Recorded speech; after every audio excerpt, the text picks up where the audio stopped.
Welcome back to Real Repairs for Real Customers. With the popularity of decorative contrast stitching in the marketplace, it's important that we learn how to repair it. And since many mobile technicians don't have a background in upholstery, it might be good to first review how the French seam is created. And then we'll see that repairing it is a simple fix. So let's go to work.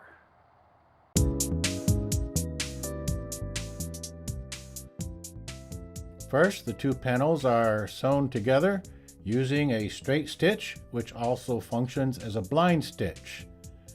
Then the material is turned over. And as you can see, the seam allowance left over underneath is called the selvage. And that selvage is what's being sewn now flat using the top stitch.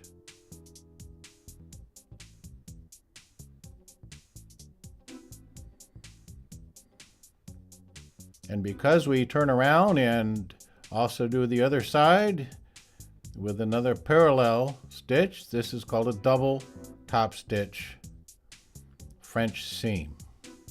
Of course, there are various names for stitching depending on what industry you are, but this is the common terminology for the upholstery industry.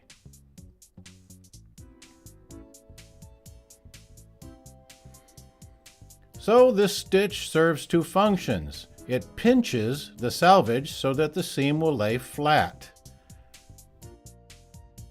And the other function is the decorative top stitch. Having reviewed that, it's evident that where the stitch is missing in this vinyl, we needn't worry about grabbing the selvage, that is the second layer of material.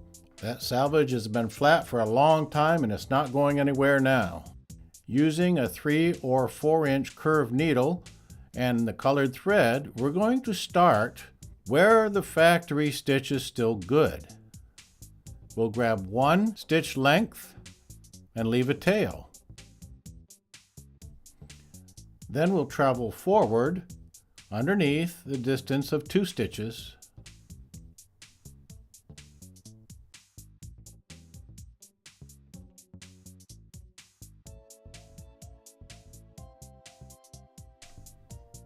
So it's back 1 stitch and forward 2.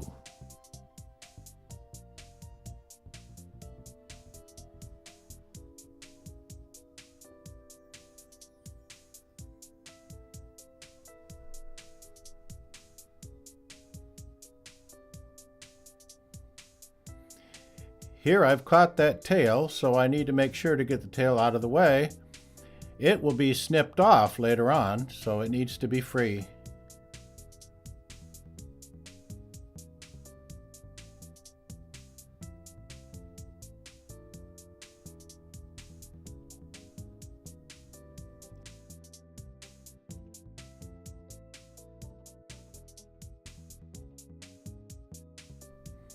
You might encounter places where the vinyl is actually broken and you will not be able to reuse the existing holes.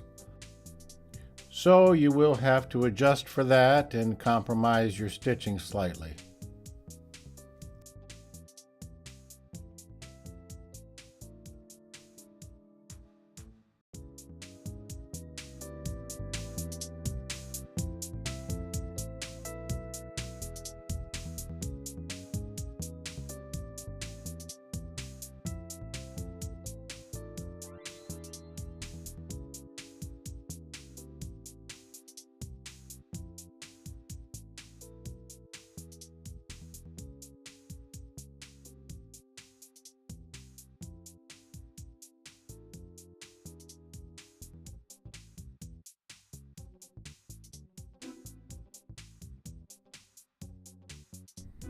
I didn't realize I was getting out of the camera view here, but it was starting to rain and I was hurrying to get this thing finished up. The other end will look just like the first end. There will be a little tail sticking up where the threads meet. I'm taking 1 drop of super glue on a probe and placing it right where the tail exits the vinyl. This will act like a lock stitch as it absorbs down into the threads. Don't leave super glue on the surface as I did here, but I absolutely had to stop and save my camera from the rain. Now that it's stopped raining and our camera is still working, we can take a closer look.